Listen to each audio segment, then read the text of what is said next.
Hallo meine lieben Freunde von altem Lego. Heute starten wir mit dem Krieg der Sterne, dem ersten großen Lego-Lizenzthema, das pünktlich zum Kinostart der Episode 1 im August 1999 herausgekommen ist.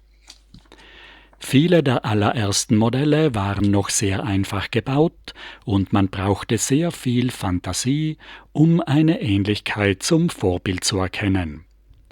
Als ich diese Baukästen zum ersten Mal bei meinen Lebensmitteleinkäufen in den Supermarktregalen gesehen habe, konnte ich überhaupt noch nichts mit diesem Thema anfangen. Ich fand die Modelle einfach hässlich und die alten Star Wars-Filme langweilig. Es gab damals bei Lego sonst so viele tolle Themen, die Adventures, die ersten Ninjas, Spaceport, die legendäre 9-Volt-Transformator-Eisenbahn, und ich konnte es einfach nicht begreifen, warum Lego mit Star Wars in ein solches Randthema für wenige eingefleischte Fans eingestiegen ist. Es gab damals aber auch viele neue, erfolglose Experimente mit Spielsystemen wie Primo, Snap und Scala, die Lego trotz konstantem Umsatz tief in die roten Zahlen gedrückt haben. Beim Live-Chat am vergangenen Freitag hat mich abgekippt auch auf die Lego-Action-Figuren Galidor von 2002 und 2003 aufmerksam gemacht. Diese Spielwelt ist mir noch nie in einem Katalog oder einem Buch aufgefallen. Der größte Flop in der Lego-Geschichte ist ein weiteres faszinierendes Beispiel für die verzweifelten Experimente von Lego um die Jahrtausendwende. Star Wars war trotz der hohen Lizenzkosten für Lego ein neuer Aufschwung mit dem alten Minifigurenmaßstab und ein Einstieg in die Erwachsenenwelt. Ich kann mich auch an die damaligen großen Samstagabendshows erinnern, wo das Lego Star Wars Thema immer mehr in die Erwachsenenkultur eingezogen ist. Im Wetten, das vom 27. Februar 2010 erkannte ein Mädchen verschiedene Star Wars Figuren mit dem Mund. Nicht mit vollem Mund. Yoda, The Clone Wars. Yes.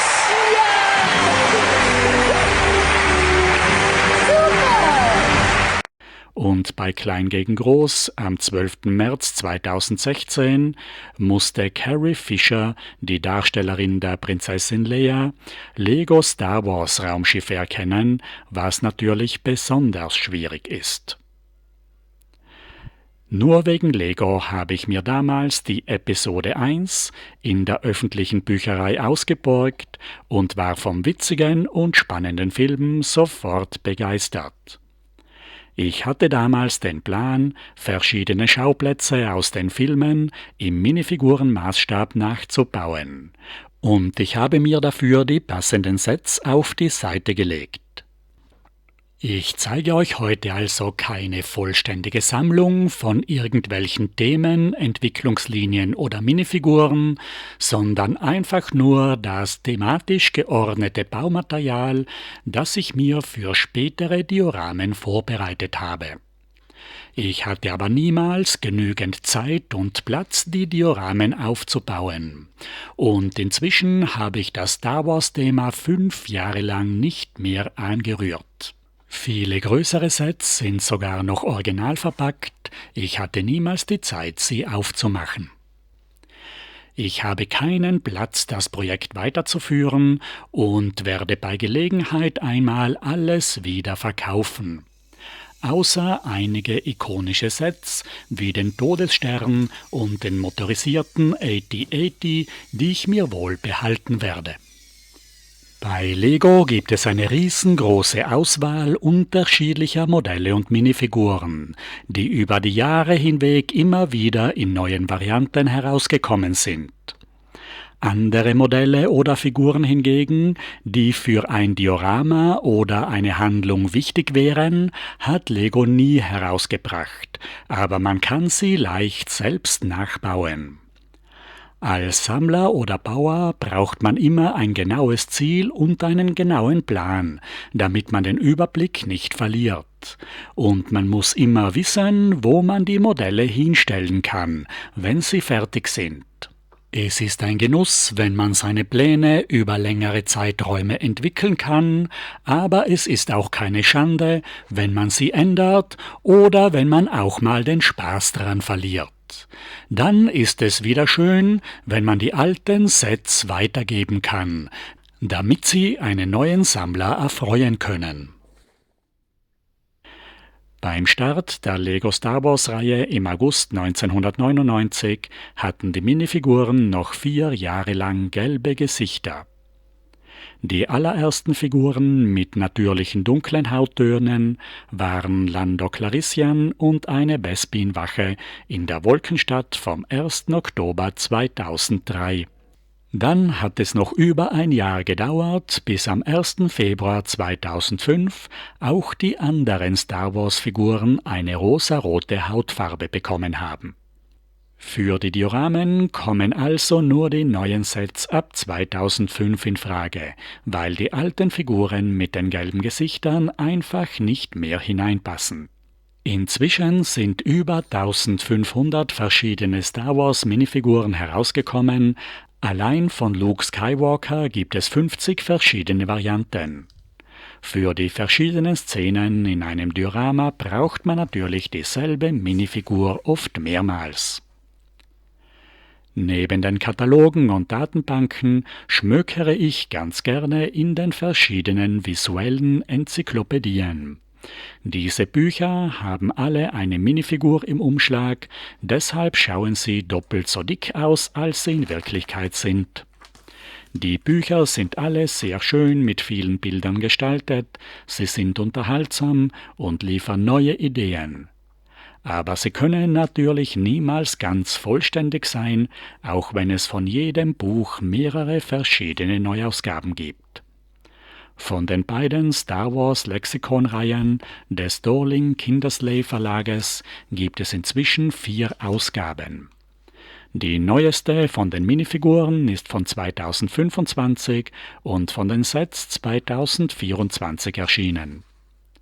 Ich mag diese wunderschönen bebilderten Übersichten, wo die Sets den Jahren und den Themenwelten zugeordnet sind. In so einem Buch kann man sich ganz schnell einen kleinen Überblick über die verschiedenen Sets verschaffen, die Lego zu bestimmten Episoden oder Schauplätzen herausgebracht hat. Man kann sich die schönsten Sets, Raumschiffe und Figuren heraussuchen, die in das Diorama gut hineinpassen. Und oft reicht es auch schon, im Buch zu blättern und zu lesen. Auch als interessierter Sammler muss man ja nicht immer alles selbst besitzen. Heute zeige ich euch meine Pläne und Ideen zur Episode 1, mit der Lego im August 1999 die Star Wars-Reihe gestartet hat und mit der ich selbst begonnen habe, die Filme der Reihe anzuschauen. Lego hat 65 Sets zur Episode 1 herausgebracht, die letzte große Welle gab es 2015. Seither sind nur noch vereinzelte Sets erschienen. Wo keine passenden Modelle herausgekommen sind, habe ich Kreationen von begnadeten Baumeistern herausgesucht, die im Internet veröffentlicht wurden. Die Saga beginnt mit dem eigensinnigen Jedi-Ritter Qui-Gon Jinn und seinem jungen Padawan-Schüler Obi-Wan Kenobi, die beide vom Senat der Galaktischen Republik zu einer Vermittlungsmission zum Planeten Naboo geschickt werden. Obi-Wan Kenobi hat die neue Figur von 2012 mit dem aufgedruckten Padawan-Haarzopf rechts am Oberkörper und dem Laserschwerthalter links am Gürtel. Er trägt das klassische Herrenhaarteil, das die kurz geschorene Padawan-Frisur darstellen soll. Qui-Gon Jinn hat seit dem Start 1999 eine eigene Lego-Frisur, die ganz besonders gut getroffen ist. Qui-Gon Jinn wurde ja im Film von Liam Neeson gespielt und das Gesicht mit dem graumelierten braunen Bart wurde perfekt getroffen. Diese Figur ist von 2014 mit den bedruckten Beinen, auf denen die Jedi-Robe weitergeht. Der Oberkörper ist auch auf der Rückseite bedruckt mit der Tunika und dem Werkzeuggürtel. Die Köpfe haben ein Wendegesicht mit einem zielstrebigen Gesichtsausdruck auf der Vorderseite und einer zornigen Kämpfermiene auf der Rückseite. Die neueren Umhänge haben irgendwie ein dünneres Kunststoffgewebe, das nicht so leicht ausfranst. Bei den älteren von 2011 sieht man, wie das Gewebe dicker ist und stark ausfranst. Bei dieser älteren Obi-Wan Kenobi-Figur von 2011 fehlt der aufgedruckte Padawan-Zopf am Oberkörper und der Laserschwerthalter am Gürtel. Die beiden Jedis reisen mit dem roten republikanischen Konsularkreuzer Radiant 7 nach Naboo. Unter dem Cockpit ist eine Salonkapsel für die Diplomaten eingerichtet. Dieser Konsularkreuzer ist ziemlich nutzlos, weil er kein wichtiger Schauplatz für die Handlungen im Film ist. Das ringförmige Lucrehulk-Droidenkontrollschiff der Handelsföderation hätte viel besser gepasst, weil sich hier viel wichtige Szenen am Beginn und am Ende des Films abspielen. Lego hat es aber niemals herausgebracht, weil es besonders schwierig ist, die halbrunden und kugelförmigen Schiffsteile zu konstruieren. Aranobilis 98 hat ein wunderbares Mock auf Rebrickable veröffentlicht, das er aus den 1500 Teilen des Sternenzerstörers gebaut hat. Das Schiff muss nicht besonders groß sein, aber im Minifigurenmaßstab ist es immer wichtig, in den Räumen einige Schauplätze des Films darzustellen. Die vielen Druiden warten auf die Invasion von Naboo, es gibt ein Cockpit und im Empfangsraum entgehen die Jedis knapp ihrem Giftgasangriff. Der mittlere Haltegriff ist besonders praktisch, mit ihm kann man das Druidenkontrollschiff über dem Diorama von Naboo aufhängen. Und es ist natürlich immer schwierig, einen guten Kompromiss zwischen Maßstab, Aussehen und Bespielbarkeit zu finden. Der Gegenspieler der Jedis ist der hinterhältige Vizekönig der Handelsföderation, Nurte Ganrei, mit der charakteristischen Neomidianer-Kopfbedeckung. Die grüne Figur mit der orangen Robe ist aus Anakins Jedi Interceptor von 2012 aus der Episode 3. Die Figur müsste natürlich olivgrüne Hände haben. Die richtige Hautfarbe von Ganrei ist grau. Diese Figur kam 2009 im Separatisten-Shuttle vor. Der geheimnisvolle Darth Sidious gibt dem Vizekönig der Handelsföderation den holographischen Befehl, die Jedis zu töten.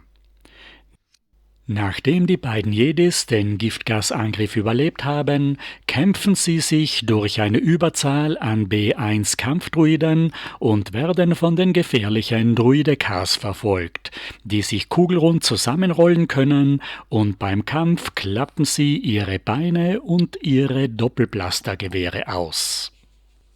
Die beiden Jedis können fliehen und kommen mit 2 getrennten Landungsschiffen auf die Planetenoberfläche von Naboo. Die Planeten der verschiedenen Filmschauplätze gab es 2012 und 2013 gewissermaßen als Überraschungseier mit einer Minifigur und einem Minimodell. Qui-Gon Jinn trifft den tollpatschigen Gangen Jar Jar Binks mit den Stielaugen und Schlappohren.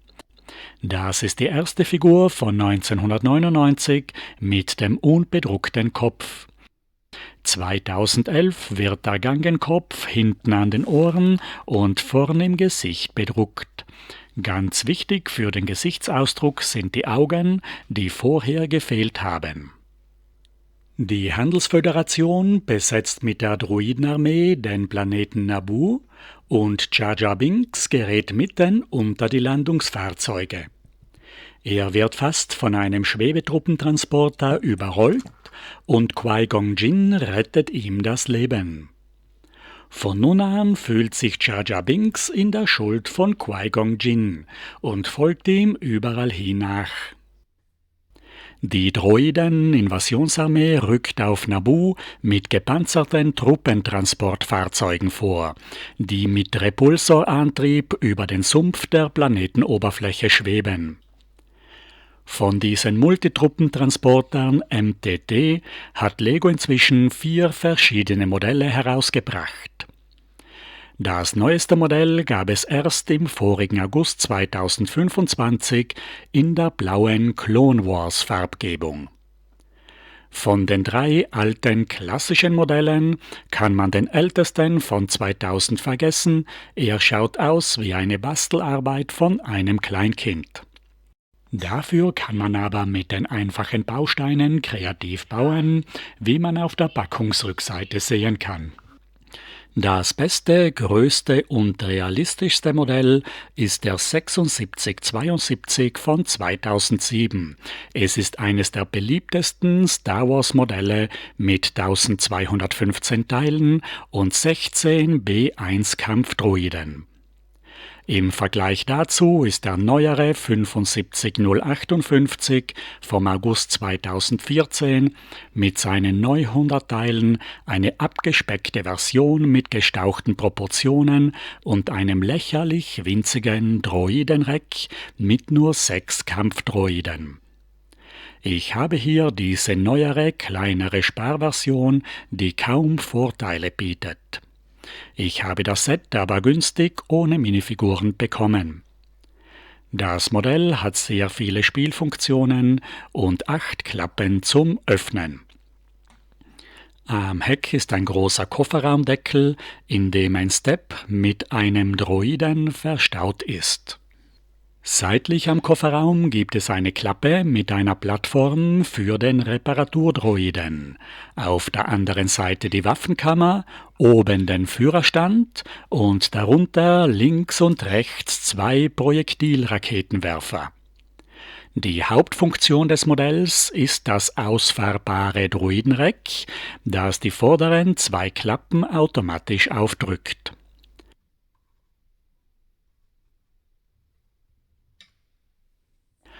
Das Schwebefahrzeug rollt auf einem flachen Laufwerk aus 6 transparenten Technik-Riemenscheiben.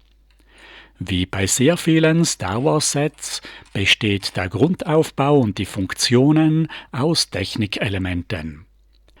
Der Truppentransporter hat vorne links und rechts 2 bewegliche, schwenk- und drehbare Zwillingsblasterkanonen mit den typischen großen Gelenkskugeln, die man in vielen Star Wars Sets sieht. Unter dem Cockpit gibt es links und rechts 2 Klappen mit Projektilwerfern, mit denen man transparente Geschosse abfeuern kann. Jetzt schießen wir das Projektil noch ein zweites Mal ab. Im Führerstand sitzt der Fahrer mit einem blauen Oberkörper auf einer Plattform, die man mit 2 Führungen herausziehen kann. In diesem Fahrzeug gibt es insgesamt 4 verschiedene Plattformen dieser Art, die man herausnehmen kann. Der Führerstand hat auf beiden Seiten dieselben Klappen. Hinten im Kofferraum ist die Werkstätte mit dem weißen Reparaturdroiden, gewissermaßen der Truppensanitäter für die Droidenarmee. Die Plattform könnte ein kleines Repulsorfahrzeug sein. Links und rechts haben wir einen alten Schraubenschlüssel und einen Hammer als Werkzeuge. Auf der anderen Seite im Kofferraum befindet sich die Waffenkammer mit einem ausziehbaren Halter mit 6 Sturmgewehren für die Droiden. Der Kofferraumdeckel ist eine Startrampe für das Step-Fahrzeug. Es hängt mit den 2 Handgriffen in den seitlichen Führungsschienen. Unten hat es eine transparente Satellitenschüssel als Ständer. An der Seite 2 Flaggen als Leitwerke und 2 Megafone als Antriebsdüsen. Die Bewaffnung sind vorne 2 lange Blasterkanonen. Die Startrampe am Heck des Truppentransporters wird von der hinteren Bordwand abgestützt. Dadurch steht sie schräg. Wenn man die hintere Wand entfernt, kann man die Startrampe waagrecht herunterklappen. An der rechten Seite gibt es den Drehknopf, mit dem man das Droidenreck ausfahren kann. Man dreht den Knopf gegen den Uhrzeigersinn und schiebt damit die lange Zahnstange nach vorne heraus. Die untere kleine Klappe und der obere große kreisrunde charakteristische markante Deckel werden vom ausfahrenden Droidenreck automatisch aufgedrückt. Genauso wie man es auch in den Filmen sehen kann. Wie bei den anderen 4 Plattformen kann man auch das Droidenreck auf 2 Führungsschienen seitlich herausschieben. Unten wird es von einem Gummifinger festgehalten. Auf dem Reck befinden sich nur 6 zusammengeklappte, stehende und bewaffnete leichte B-1-Kampfdroiden. Die Sturmgewehre sind auf dem zweiten Reck hinten im Kofferraum und das Reparaturfahrzeug macht sich auch schon bereit. Das Step-Fahrzeug ist die Vorhut und weil bei diesem Bataillon kein Offizier dabei ist, wird es vom blauen Fahrer angeführt. Die leichten B-1-Kampfdroiden werden in zusammengeklappter Stellung transportiert und können sich beim Gefecht auseinanderklappen. Am Rücken haben sie eine Steckknoppe. Der Kopf hat die typische langgezogene Schnauze. Am Körper sind 2 verschiedene Greifhände angesteckt, mit der senkrechten Greifhand und mit einer waagrechten Greifhand, mit der der Droide den Blaster halten kann. Die Droiden sind sehr leicht und wackelig und stehen nur unsicher auf ihren kleinen Füßen, vor allem wenn sie den Blaster in der Hand halten. Die Offiziere haben eine gelbe Markierung auf dem Kopf und einen Punkt auf der Brust. Die Droiden mit dem blauen Oberkörper sind die Fahrer der verschiedenen größeren Fahrzeuge. An der Brust haben sie zusätzlich noch eine hellgraue Bedruckung. Der weiße Reparaturdroide hat denselben Oberkörper und die Hände, aber einen anders gebauten Kopf und gebaute Füße. Sollte es bei der Schlacht Verletzte geben, ist der weiße Reparaturdroide als Sanitäter sofort zur Stelle und repariert die beschädigten Kampfdroiden. Naboo ist ein Sumpfplanet mit unterirdischen Ozeanen. Von den Sümpfen von Naboo gibt es im ersten Jahr 1999 das kleine Set 7121 mit 2 Droiden auf Steps, das sind die bewaffneten Repulsor-Stackways. Der Jedi Qui-Gon Jinn wehrt sich mit seinem Laserschwert gegen den Druidenangriff und Jar Jar Binks flüchtet und bringt sich in Sicherheit. Der Sumpf ist gut gestaltet, aber die gelbköpfigen Figuren muss man mit neueren Modellen ersetzen. Jar Jar Binks hilft Qui-Gon Jinn und Obi-Wan Kenobi nach Theed zu kommen, der Hauptstadt von Naboo. Obi-Wan Kenobi und Qui-Gon Jinn nehmen ihr A-99 Aqua-Atemgerät aus ihrem Jedi-Gürtel, tauchen in den unterirdischen See und kommen zur Hauptstadt der Gangens, Otoh Gunga. Die Luftblasenhäuser der Gangen-Hauptstadt kann man ganz besonders gut aus den abgerundeten Eckglaspaneelen der Paradieserhäuser bauen. Ich bevorzuge für die Minifiguren-Spielwelten einfache Baulösungen im traditionellen Lego-Baustil aus der damaligen Zeit, wie hier dieses wunderbare Mock von The Brickstop. Der Anführer der Gangens, Boss Nass, der nie als Minifigur herausgekommen ist, gibt den Reisenden ein 3-Blasen-Bongo-U-Boot. Wir haben ein altes Modell aus dem ersten Jahr 1999 und ein neues Modell von 2012 mit der einzigartigen Figur von Königin Amidala. Mit dem Bongo-U-Boot durchqueren die 3 Gefährten das gefährliche Innere des Planeten und gelangen in die Hauptstadt Deed. Und sie tauchen in einem Fluss vor einem Wasserfall auf. Als einziges Gebäude von Naboo hat es bei Lego nur den Plasmareaktor mit der Endkampfszene von 2017 gegeben. Ein kleines Diorama von Naboos Hauptstadt Theed stelle ich mir auf einem Felsrücken vor. Es sollte möglichst klein sein, meine Schrankvitrinen haben eine Grundfläche von 60 x 80 cm, wo 6 Grundplatten bequem hineinpassen. Ein unnützer Geländebau würde viel zu viele Teile verschwenden, deshalb verwende ich den Felsen für die Unterwasserstadt Otogunga. Oben am Felsen entspringt ein Wasserfall, aber es gibt nicht genügend Platz, um dort das große Bongo-U-Boot auftauchen zu lassen. Das muss unten hinter dem Felsen bleiben. Vielleicht gibt es vor dem Palast von Naboo einen kleinen Platz für den grünen Flash Speeder. Von diesem Fahrzeug sind 2 Sets herausgekommen, das erste 7124 im Jahr 2000 und das neuere 75091 im Jahr 2016. Interessant, weil Sicherheitskräfte von Naboo dabei sind. Den Palast von Theed muss man sich selbst als Mock bauen, in Form eines typischen Kuppelbaues von Naboo, damit die wunderbare Figur von Königin Amidala eine standesgemäße Residenz hat. Diese einzigartige, wunderbare Figur verdient wirklich einen eigenen Palast, damit sie voll zur Geltung kommt. In eine zweite Kuppel neben dem Palast kann man das Lego-Set 75169 von 2017 unterbringen, mit dem Plasmareaktor, wo das Entscheidungsduell zwischen Qui-Gon Jinn und Darth Maul stattfindet. Als weiteres Gebäude braucht es noch den Hangar, der groß genug sein muss für den Naboo Starfighter, mit dem Anakin das Droidenkontrollschiff ausschaltet und dadurch den Krieg gewinnt. Wenn man den Starfighter im Hangar unterbringen will, muss er 38 x 38 Noppen groß und 12 Steine hoch sein, also größer als eine Lego-Grundplatte und das größte Gebäude vom Palast.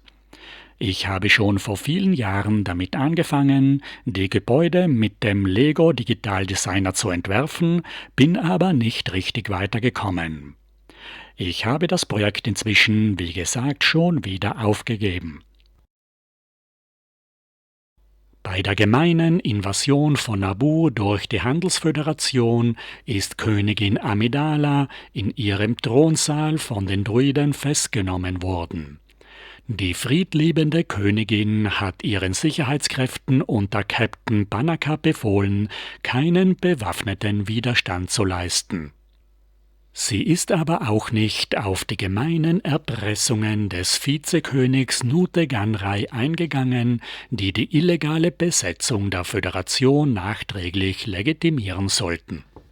Die einzige Minifigur von Königin Amidala in ihrem aufwendigen roten Thronsaalkleid kam im Gangen U-Boot 9499 von 2012 vor. Es ist eine der detailreichsten, ikonischsten und wertvollsten Lego-Minifiguren.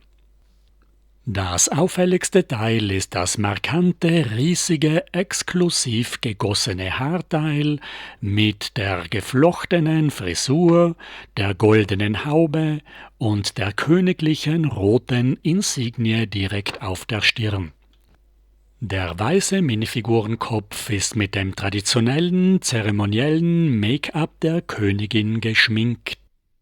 Am roten Torso sind auf der Vorderseite präzise die goldenen und orangen Ornamente aufgedruckt. Das Unterteil ist ein großes, speziell geformtes Rockbauteil mit einem breiten, runden Samt, mit runden Goldverzierungen und dunklen Fellbesetzen. Die Figur wirkt besonders majestätisch und größer als normale Minifiguren. Qui-Gon Jinn und Obi-Wan Kenobi befreien die Königin Amidala aus der Gefangenschaft der Handelsföderation und machen sich mit der königlichen Yacht, mit den Hofdamen und ihrem treuen Begleiter Jar Jar Binks auf den Weg in die galaktische Hauptstadt Coruscant. Das königliche Raumschiff Nubian hat Lego niemals herausgebracht, wahrscheinlich weil die glatte, verchromte Oberfläche nur sehr schwer nachzubauen geht. Aber man könnte ja ruhig auch hellgraue, lange, abgerundete Schrägelemente verwenden, wie beim SIS Infiltrator 7663 von 2007. Ich zeige euch hier einige Ausschnitte aus dem Video von Two Bricks Official von seinem wunderbaren Mock, das er auf Rebricable veröffentlicht hat. Es ist ein wunderbares Spielset, genau nach meinem Geschmack, mit einem perfekten Kompromiss zwischen Originaltreue, Bespielbarkeit und eine wunderschöne Ausstellungsmöglichkeit für alle Minifiguren. R2D2, Obi-Wan sitzt beim Piloten im Cockpit und Padmé Amidala kann im Rumpf des Schiffes den kleinen Anakin mit einer roten Decke zudecken, genau wie sie es im Film gemacht hat. Im Sperrfeuer der Belagerung von Naboo wird ein Triebwerk der königlichen Yacht beschädigt und die Gefährten müssen auf dem unwirtlichen, abgelegenen Wüstenplaneten Tatooine notlanden. An dieser Stelle müssen wir heute eine Pause einlegen und am nächsten Freitag machen wir mit den Abenteuern auf Tatooine, mit der Befreiung von Naboo und dem Duell im Plasmareaktor weiter. Für heute bedanke ich mich bei euch allen ganz herzlich, dass ihr zugesehen habt und wünsche euch noch ein wunderschönes Wochenende. Auf Wiedersehen! Wer will altes Spielzeug sehen, der muss zum Spielzeugklassiker gehen. Der muss zum Spielzeugklassiker gehen. Playmo, Lego, alt und schön, ich freu mich auf ein Wiedersehen.